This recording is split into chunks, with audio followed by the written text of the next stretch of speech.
आज हम करेंगे कविता खुशबू रचते हैं हाथ। इस कविता को पढ़ने से पहले यह भी बता देता हूं कि इसका पहला पार्ट भी है नए इलाके में, वो हम ऑलरेडी पढ़ चुके हैं। अगर आप नहीं पढ़ पाए तो उसका लिंक डिस्क्रिप्शन बॉक्स में सबसे ऊपर दे दूंगा, फ्री क्रैश कोर्स के नाम से। लेकिन पहले आप ये पढ़ लो, उसके बाद वो भी पढ़ लेना अगर आप नहीं पढ़ पाए। पढ़ चुके हो तो आइए शुरू करते हैं। बच्चों, इस कविता को लिखा है अरुण कमल जी ने। कवि ने इस पूरी कविता में क्या बताया है, एक बार मुझसे दो चार लाइन में सुन लो, ताकि जब मैं लाइन बाय लाइन एक्सप्लेनेशन करूं तो आपको ये पूरी कविता बहुत अच्छे से समझ में आ जाए। देखो बच्चों, खुशबू रचते हैं हाथ, ऐसे लोगों के बारे में वर्णन है इस कविता में जो गरीब तबके के हैं, मजदूर लोग हैं, जो कि झोपड़ियों में रहते हैं। शायद आपने भी देखे होंगे और आप वहां जाते होंगे तो शायद आपको वहां पर बदबू भी आती हो।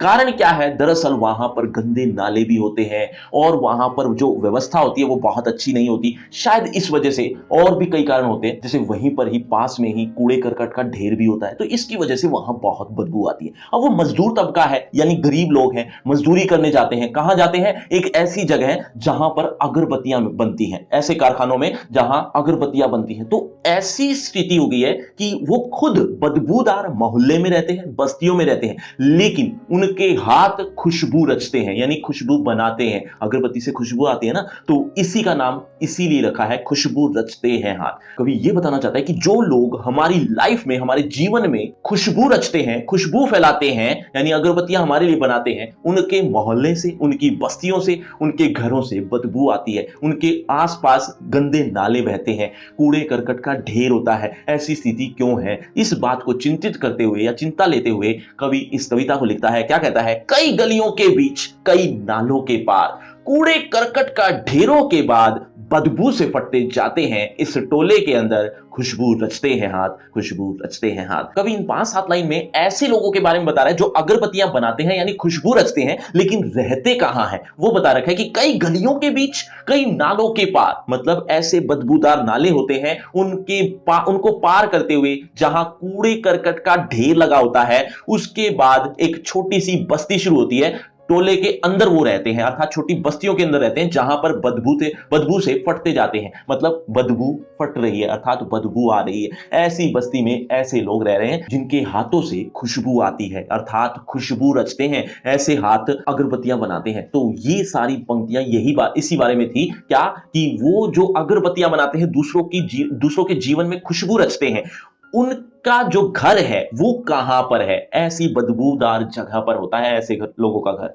यही बात लिखी हुई है। उभरी नसों वाले हाथ, घिसे नाखूनों वाले हाथ, पीपल के पत्ते से नए नए हाथ, जूही के डाल से खुशबूदार हाथ। अब यहां इन 4 पंक्तियों में कवि ये बताना चाह रहा है कि उनका पूरा परिवार इसी काम में लगा हुआ है। किस काम में? यानी अगरबत्तियां बनाने में लगा हुआ है। तो उनके जो हाथ हैं वो कैसे हो जाते हैं? उभरी नसों वाले हाथ हो जाते हैं। जब वो अगरबत्तियां बनाते हैं और एक ही काम को बार बार करते जाते हैं, तो वो उनकी जो हाथ हैं, उनकी नसें हैं, वो उभर जाती हैं, उनके हाथों की नसें उभर जाती हैं, बाहर आने को हो जाती हैं। जिसे नाखूनों वाले हाथ, अगरबत्तियां बना बनाकर उनके जो नाखून है ना, वो भी घिस जाते हैं। और पीपल के पत्ते से नए नए हाथ, उनके जो बच्चे हैं वो भी इस काम में लगे हुए हैं। उनके हाथ तो बहुत सॉफ्ट होते हैं, कोमल होते हैं, ऐसे होते हैं जैसे पीपल के पत्ते हों। पीपल के पत्ते जैसे नए नए हाथ भी उन अगरबत्तियों को बनाने में लगे हुए हैं।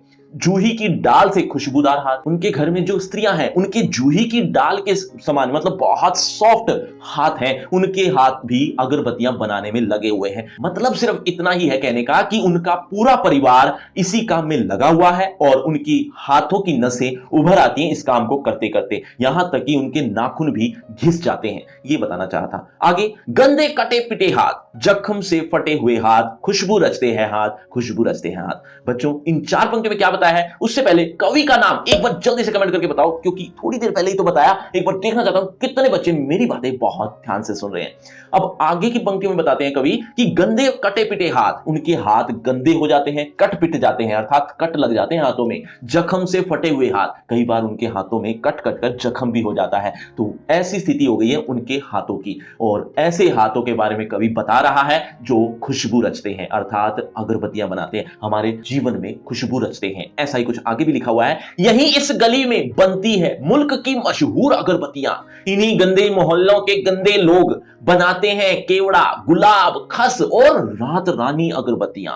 मतलब अब इन 4 पंक्तियों में यह बता रहा है कवि कि ऐसी ही एक गली में मुल्क की यानी इस पूरे देश की अगरबत्तियां यहीं बनती हैं। और ये ऐसे लोग बनाते हैं जो गंदे लोग माने जाते हैं। गंदे लोग से कहने का मतलब ये है कि गरीब तबका है, गरीब लोग हैं, ऐसे लोग अलग अलग तरह की अगरबत्तियां बनाते हैं। ऐसा ही कुछ हम यहां पढ़ेंगे। देखो यहीं इस गली में बनती हैं मुल्क की मशहूर अगरबत्तियां। इसी गली में, इसी जगह पर मुल्क की यानी इस देश की सबसे मशहूर अगरबत्तियां बनती हैं। इन्हीं गंदे मोहल्लों के गंदे लोग, मतलब ये जो गंदे मोहल्ले हैं ना, यहां गंदे लोग जो रहते हैं, यहां गंदे लोग रहने का मतलब यही था। वैसे तो बदबूदार मोहल्ला तो है ही, लेकिन यहां गंदे लोग कहने का मतलब गरीब लोग रहते हैं। बनाते हैं, क्या करते हैं? बनाते हैं केवड़ा, गुलाब, खस और रात रानी। ये चारों एक प्रकार के फूल हैं। इन्हीं की खुशबू वाली अगरबत्तियां यही बनाते हैं वो। ये अलग अलग तरह की अगरबत्तियां बनाई जाती हैं वहां पर। आगे क्या लिखा है? दुनिया की सारी गंदगी के बीच दुनिया की सारी खुशबू रचते रहते हैं हाथ। अब यहां इन 3 पंक्तियों में यही कि दुनिया की सारी गंदगी जो फैली हुई थी, या यूं कह लो कि कूड़ा करकट सब यहीं पर इकट्ठा होता है। उस कूड़े करकट के बदबूदार मोहल्ले के बीच दुनिया की सारी खुशबू ये बनाते हैं, रचते हैं। ऐसे हाथ हैं इनके, अर्थात ये हमारी लाइफ में खुशबू बिखेरते हैं, अर्थात हमारे जीवन को जो अच्छा बनाते हैं वो खुद कितने गंदे मोहल्ले में रहते हैं। तो ये स्थिति कब बदलेगी, यही बात कवि चिंता कर रहा है और कहता है खुशबू रचते हैं हाथ, खुशबू रचते हैं हाथ। बच्चों आपको लग रहा हो ये कविता खत्म हो गई है? जी नहीं, अभी तो आपको इसकी written explanation, important question, exercise question और एमसीक्यू टाइप क्वेश्चन, और यहां तक कि इसका पहला पार्ट नए इलाके में अगर आपने नहीं देखा है तो ये भी तो आपको, ये सब चीजें आपको करनी है। लेकिन मिलेंगी कहां ये सारी चीजें, अर्थात ये पांचों चीजें आपको मिलेंगी। एक डिस्क्रिप्शन बॉक्स में लिंक दिया है, लिंक का नाम रखा है free crash course for 9th B class. इस नाम से आपको एक लिंक मिल जाएगा, इस लिंक को जरूर क्लिक करना, जहां पर आपको कुछ इस तरह से ये पांचों चीजें एक ही जगह पर देखने को मिल जाएगी। लेकिन लेकिन लेकिन उससे पहले होगा आपका इसी टॉपिक से रिलेटेड एक छोटा सा टेस्ट। देखना चाहता हूं इस टॉपिक को आपने कितने अच्छे से समझा। अगर आप इस टॉपिक को अच्छे से समझ चुके हो तो देखे जरा किसने कितना पढ़ा। पहला प्रश्न आपकी स्क्रीन पर ये रहा। कवि का खुशबू रचते हैं हाथ से क्या अभिप्राय है? बच्चों हर प्रश्न के बाद आपको 5 सेकंड मिलेंगे आंसर देने के लिए। आप अपना आंसर कमेंट करते रहना, एंड में देखना चाहता हूं किसके कितने आंसर ठीक हुए। कवि का खुशबू रचते हैं हाथ से क्या अभिप्राय है? आपके ऑप्शन ए अगरबत्ती बनाने वाले हाथों से, बी गुलदस्ता बनाने वालों से, इत्र बनाने वालों से, या डी इनमें से कुछ भी नहीं। आपके 5 सेकंड, 5 4 3 2 1 0। सही उत्तर ऑप्शन ए अगरबत्ती बनाने वाले हाथों से। चलिए बच्चों अगले प्रश्न की तरफ। अगला प्रश्न, अगरबत्ती बनाने वाले कारीगरों के हाथ कैसे होते हैं? आपके ऑप्शन ए हाथों में उभरी हुई नसें, हाथों के नाखून घिसे हुए, सी कोमल और खुशबूदार, ऑप्शन डी उपरोक्त सभी। 5 4 3 2 1 0। सही उत्तर ऑप्शन डी उपरोक्त सभी। चलिए बच्चों अगले प्रश्न की तरफ। अगला प्रश्न, कवि के अनुसार तंगलियों में कितनी अगरबत्तियां बनती हैं? आपके ऑप्शन ए हजारों, लाखों, या पूरे देश की, या इनमें से कुछ भी नहीं। 5 4 3 2 1 0। सही उत्तर ऑप्शन सी पूरे देश की। चलिए बच्चों अगले प्रश्न की तरफ। अगला प्रश्न, गंदे मोहल्ले के गंदे लोग अर्थात गरीब लोग किसकी खुशबू वाली अगरबत्तियां बनाते हैं? आपके ऑप्शन ए केवड़ा, बी गुलाब, सी रात रानी, या उपरोक्त सभी। 5 4 3 2 1 0। सही उत्तर ऑप्शन डी। तो बच्चों ये आपका रिपोर्ट कार्ड ध्यान से देख लीजिए, पढ़ लीजिए, और हाँ आपके टोटल मार्क्स कितने हैं ये कमेंट करना मत भूलना। और आपकी क्लास से रिलेटेड फ्री क्रैश कोर्स आ गया जो कि बिल्कुल फ्री है। इस लिंक में आपको, इस फ्री क्रैश कोर्स में आपको आपकी क्लास से related A to Z syllabus एक ही पेज पर देखने को मिल जाएगा, कहीं भी भटकने की जरूरत नहीं पड़ेगी। तो इस लिंक को जरूर देखना, लिंक आपको डिस्क्रिप्शन बॉक्स में सबसे ऊपर मिल जाएगा। और अगर आपको उनसे पर्सनल बातचीत करनी है तो सभी सोशल मीडिया के लिंक डिस्क्रिप्शन बॉक्स में आ जाइए, बातचीत करते हैं। शुक्रिया, धन्यवाद।